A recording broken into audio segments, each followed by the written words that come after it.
Welcome back to the Lanterne Rouge Cycling Podcast, supported by La Col, here with Benji Naesen for the Giro d'Italia Stage 7 recap. This is from Notaresco to Termoli, 182 kilometres long. There's some hills in the middle of the stage, which we thought, maybe there could be a problem. They weren't.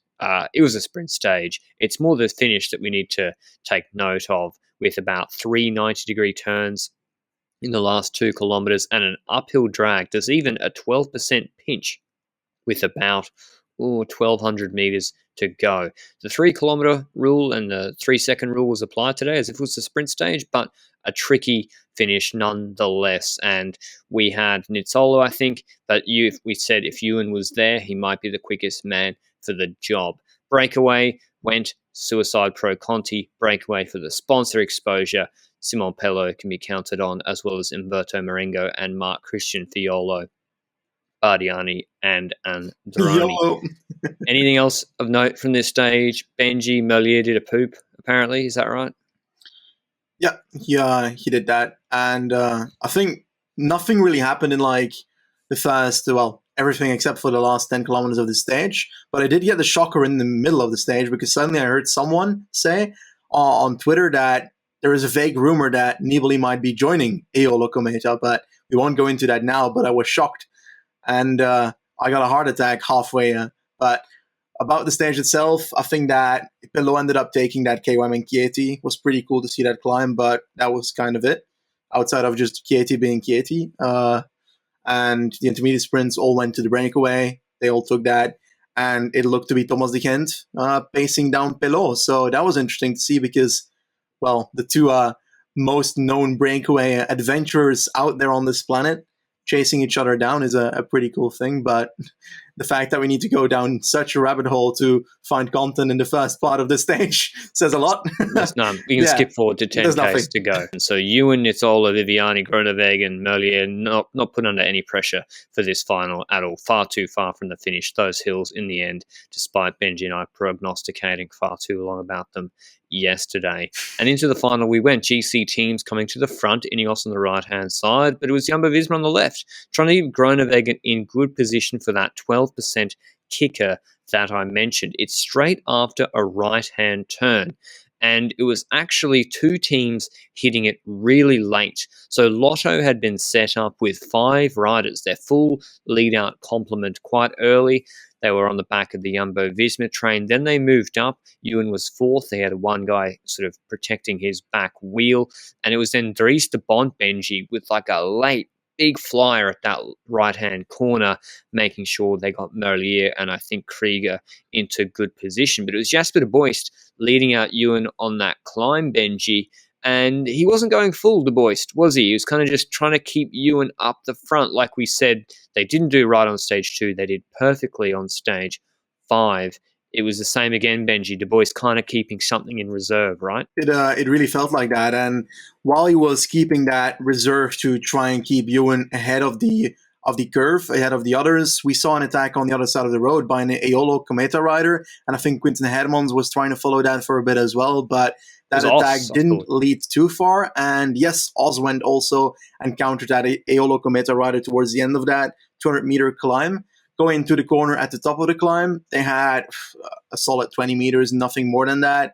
And I think the Eolo rider was taking the front. And then later on, Oz tried to go past him, put in a bit of effort, but eventually that didn't really go anywhere. But this is important because this makes that Jasper de Boist getting to that wheel, puts him in first position to go into a pretty steep corner. And that corner does become decisive. At the back, you have Milano and Gaviria fighting for places, trying to get Gaviria in a good position. Gaviria tries to fly past on the left side of the road, try to get to the wheel of Ewan because he was a bit caught behind there. And during that moment, he thought, let's try and go back a few years and let's try and use an old tactic of my book, one that I used in the Giro before and one that I used in the Mallorcan Challenges before. Let's try and attack early with about 400 meters to go. And he did that on the left side of the road. Yes, as well, correct. And Gaviria just went on the left side of the road. He launched early. He kind of surprised everybody most likely. And who was left to take that up? It was Ewan that had to counter it, right? Well, De Boist initially, that's why it was such a good move from Gaviria, because we've been saying De Boist. He hits the front on that 12% kicker. that's 200 meters long, and he's still on the front. He's closing down the YOLO and Daniel Oss move for quite a long time, 30 seconds plus on the front. And then he's having to close down this Gaviria move. If Du Bois completely blows up at that point, maybe Gaviria wins this stage, bearing in mind Du Bois and Ewan, their plan was for Du Bois to just keep Ewan up the front until the last 600 and 500, and then they were hoping another lead out came through Milano for Gaviria like he did on some of the other sprint stages, and then Du Bois would deposit Ewan on that train, fourth or fifth wheel, ideally. That didn't happen because of the Gaviria action. There were no other lead-out men. Du Bois was the last lead-out man. No Consoni, no Milano, who I think had been tangled up with Sagan, no Krieger for Alpecin, Groenewegen and his lead-out were gone. So it's just all the sprinters there. No Bevan for Chimolai Benji that I could see, which is somewhat surprising, actually. That could have made the difference. So Ewan has to close Gaviria's attack all on his own. He's got Chimolai, Merlier on his wheel. Sagan's quite deep. He tries to move up on the inside on the right-hand barriers really quickly, dive bombs that, but then the barrier squeezes him in and then he hits Pasqualon. Luckily, no crashes or anything, but that ruins Sagan's sprint. He has half mechanical or something. He's out of contention. Ewan gets to the back wheel of Gaviria, goes from the hoods into the drops, and then says, see you later. Kicks off out of that slipstream. Gaps Chimolai off the wheel. Merlier's then pretty much just having to choose between sitting on Chimolai's wheel or trying to close Ewan himself. But by then it's too late on this uphill rise, 2-3%. It looked like Ewan in full aero position, just like on Hatter Dam. Today was maybe even more impressive, despite Bennett not being here, because he had to close that gap himself, and he wins this stage by over 2 bike lengths. Really impressive from Caleb Ewan. Benji. I'll read out the top 10 before I get your take. Ewan, Chimolai, Merlier, Moschetti, Pasqualon, Gaviria, Groenewegen, Canter, Fiorelli, Milano. So the notable absentees, Nizzolo and Viviani, nowhere to be found. But how did you see that sprint, Benji? Any other intricacies that I've missed out? I think those were the main ones. I think it was a very chaotic sprint as expected. We expected it to become chaotic and that the peloton would be lined up a bit on that 200-meter climb. I did think that climb had more influence than I perhaps anticipated towards the setup after it, because that allowed for a bit of attacks. I didn't really anticipate anybody would take up that possibility of attacking, but apparently the Eola rider was pretty happy to do so, and they got their publicity for it, so he's probably pretty happy about it. But honestly, I think that this finish by Ewan once again shows that once Ewan is in a good position, he's the strongest sprinter here. Full stop. And that is quite not clear even at a this good point. Position, just an okay, if he just has a chance, because it wasn't perfect, right? Like Correct. He still had to close that gap. And do you think Lotto after that stage 2 like had a discussion about, listen, let's just keep him top 5 wheels with 500 to go, and then he can do the rest himself? Yeah, perhaps they also tried that time and it just completely failed, but I don't think that was really the case. I think that they just were not situated in a good position the first time around, and the last 2 times they were able to place Ewan in that position that he needed to be in, and it seems to be working quite all right now. And I think they've got one more sprint stage to try that out in the coming week, stage 13. I'm not sure if there's anything before that. Is Foligno also one? That is stage 13, I think. Can't remember. Anyway, that I'm guessing that they're going to try the same thing on that. Should we have seen this coming? Should we have seen this? Did we make a mistake underrating him even a bit yesterday, Benji? Maybe we're trying to be contrarian. Ewan was the favourite today. With him winning on Hatter Dam twice, did you think, or did you, maybe we didn't really see that 12% pinch as being as tough as it actually was? Because Ewan is so good at those short punches in the final K. Yeah, no, I think that we were looking at it differently. We were looking more at it, is he going to be in the right position to pull this off? And I wasn't trusting the Lotto train, personally, like quite generally. In this season, he's had, I think now, 3 sprints of which he was positioned well, and he won those 3 sprints. But he's lost way more than 3 sprints by not being in the right position.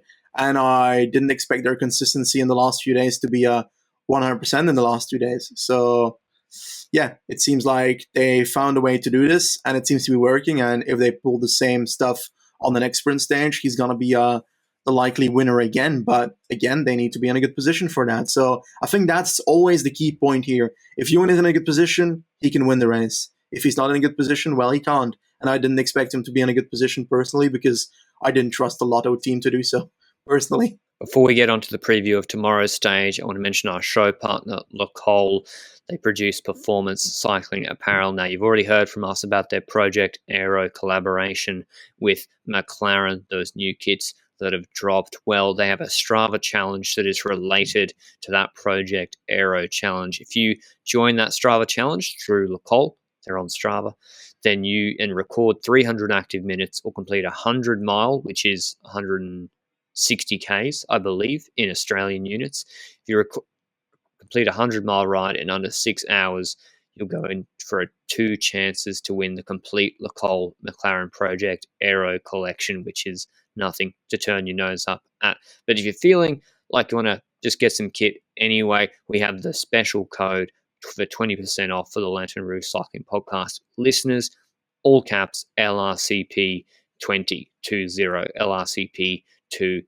So go and check that kit out if you're interested. Tomorrow's stage, not a sprint stage, stage 8 from Foggia to Gartia San Framondi, 171 kilometers long, 4K 6.3% in the first 35 Ks, then an uncategorized climb with the bonus Ciclamino points halfway up that. I think Sagan will have to go for that, given he's missing out on a lot of points from today's stage. That's with 85 Ks to go. Then they do the first categorized climb, Bocca della Selva, 20 Ks, 4.6%, descent of 30, 40 Ks, then 3.1 Ks, 6.6%. And just having a look at that actual final climb, it's pretty consistent, but levels off in the last 500 meters is 4.2%. My view, Benji, break. This is looking, if we said 65-35 break for the Maida stage yesterday, this is looking 80-20 break to me, just because that final climb, I don't see any steep pinches in it. It's so short, 3.1K, 6.5%. And then the middle climb is not steep at all. So I'm just seeing control, nothing for the GC men. And I don't think FDJ are going to be strong enough to control a break either to protect the Merlier of Volta if that's what they want to do and don't put him in the break. So I'm going with Thomas de Gent as my favorite to win this stage. That's a good pick. I think indeed it's very high up when it comes to Breakaway. I looked at this the first time around. I said Breakaway. I'm still agreeing on that. And I'd even say it's a bit more than 80-20 because I just see no way that this goes to the peloton. I'd be really surprised if this goes to the peloton. And maybe I think Trek my names for this... maybe Ciccone doing an attack for GC on the top and then in the descent trying to close down the breakaway with Bettiol, but I don't think Ciccone's the only person he's going to sleep tonight looking at the parkour being like, I can win the Giro d'Italia on this stage, 3K, 6%, plenty to put enough time into Bernal. He's the only one thinking that. Sorry, who's your pick? I think my pick is going to stay the same as the one I said ages ago. I think I said Tratnik. I think that he's going to be in the break for this. I think Vendrame is also going to be in the break of this. Those two riders seem to be perfect for this kind of finish. I recall that Chavez stage that he won in the Giro 2 years ago, where there was a hill at the end, where Vendrame was still at Androni and punctured on the last hill when Chavez rode away from the other contenders. And then whilst he was punctured, he got his puncture. Well, he didn't get his puncture back, but his tire was fixed. And he was able to crawl back. And I think he still ended like third on that stage, passing quite a few people uphill. So ever since on these short, not so steep sections, I think 10% max, as you said earlier, well, I think that it's not going to be too difficult. And I think that him and Tratnik are the names I'm looking to. I think that this is not really Bauke territory. I think that he could do it, but he's got way better stages in the future that he can pull off easier than this one. This would be a really hard one to pull off for him, while there's other ones that I'd be looking more towards him. I'd expect... I don't know what I'd expect, to be honest, but I'm not really expecting Molleband to be in the breakaway, but I'd be down for it, to be honest. I think that's mainly what I've got going for this stage, but I'd like to bring us back to one significant thing at the end of today's stage. I've got two more names quickly. I wish they'd send Narvaez in the break. He'd be Narvaez and Moscon, lethal on this sort of stage, as well as Mohoric. Maybe Maida gets in the break and he paces the long climb in the middle to repay the favour for Mohoric in the final. Maybe Mohoric attack. I don't know how technical the descent is, but I'm expecting multiple Bahrain riders in the break, so agree with Benji's overall philosophy. But yes, Benji, there was some action in the last 3Ks. Has anything come out on Twitter confirming it, yes or no? I'm not sure what you're actually commenting about, but the thing that I was commenting about... What? Big Hugh John Carthy. Oh, okay. Yeah. I'm not sure what you're on about on Twitter, but the thing I wanted to talk about is that I think that a lot of people don't completely understand the 3-kilometer rule, because I've seen a lot of people, for example, say that...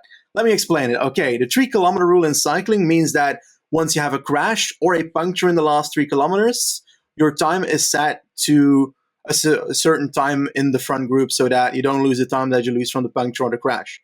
The problem is that a lot of people think that means that with 3K to go, the GC riders can just sit up and let the group ride away. No. If you get dropped without a puncture or a crash, then the time does count. So that's the significant thing. And that's the thing where we were looking at Hugh Carthy dropping today. And we weren't like, okay, did he drop or did he have a puncture? But I'm guessing that he had a puncture because he was talking to the commissaire's car. And I'm guessing that they said to him, yeah, it's okay. You had a puncture or you had a mechanical. It's okay. You don't need to watch out. We're going to set your time all right. I think that's what happened there. And I checked the GC results, and Carthy's not 7 decades behind. He's back up there now. PCS have corrected it now. They initially, or the TV didn't have him. So wait, if you have a puncture, should you fall over? Like just fall to the side or not? You don't need to. I don't think you need to do that. Okay. Imagine, like a few years ago, you had Pavel Bernas on an intersection pretending to crash because he didn't feel like riding anymore. I forgot that. He's in the press. The only funny thing on my highlight video for Hungary, which, who was asking for that, but I'll put it up anyway because that's what we do. But he was in the break into the Hungary stage 2. That's who he is. Yeah, he's the CCC guy who just was like, I take a nap now. On the funniest shit I've ever So if seen. he does that in the last 3 kilometers and pretends to crash, then he gets a time with the peloton. That's high IQ plays. Maybe he was doing that then. Yeah. All right. That's enough from today's stage. No GC action. Volta keeps the Maglia Rosa. And does he keep it tomorrow, Benji? That's my last point. Does Volta keep the Maglia Rosa tomorrow? Or is someone in the break taking it? Or is he getting dropped by Evenepoel in the sprint for bonus seconds? Probably not. He's got a good chance of keeping it. I think that he's got a good chance of keeping it on stage 8. I think stage 9 is the one where I'm slightly getting troubled, but we'll talk about that at the end of tomorrow's stage. Okay, that's all from us today. Short and sweet, unlike this stage, and we'll see you tomorrow. Ciao.